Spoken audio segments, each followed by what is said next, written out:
And in this video you are going to learn how to separate odd numbers and even numbers from a list.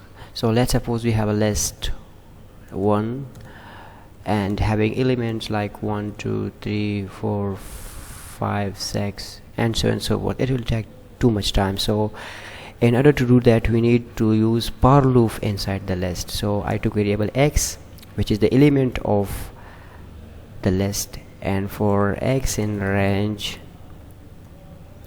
start from 1 to 51, so it will put a sequence of natural numbers into the list start from 1 to 50. Don't you believe? Let's check it. Print list 1 and print it. So as you can see here, the list is printed.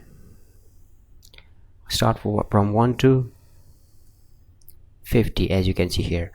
But our main goal is to separate odd elements and even elements from this list. So in order to do that, we need to separate odd numbers, odd elements and even elements into a separate list. So I create another list with the name odd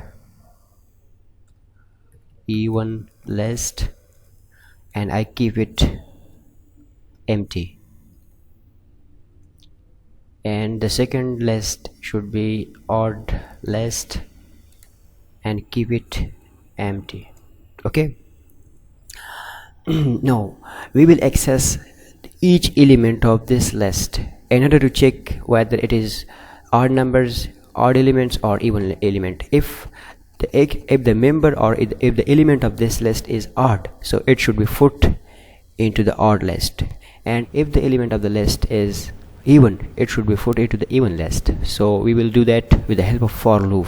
For I in list 1, what is the logic? The logic is actually if I, which is the member of the list, is divisible by 2 and its remainder is equal to 0, so this element will be known as even element, and even element should be put into the even list. So I call even list dot with the help of append function,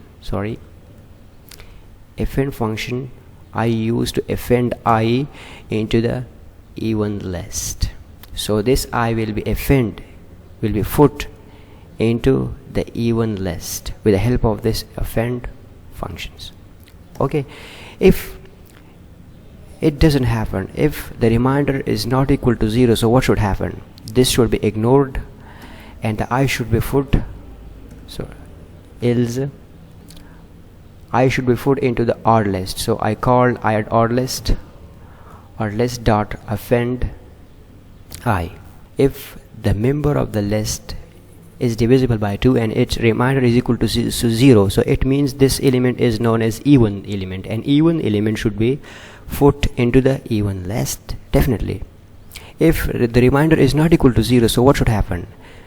The element will be known as odd element, and odd element will be put into the odd list with the help of append functions. Okay, let's check it. I print the original list 1 and even list and odd list. I run this program. So as you can see here, this is our original list 1 2 3, start from 1 to 50. This is our even list, and these even elements are taken from the original list with the help of these conditions, and this is the odd list, and these elements are taken from the original list with the help of this condition. Okay, thank you so much for watching this video. See you in the next video with a new project.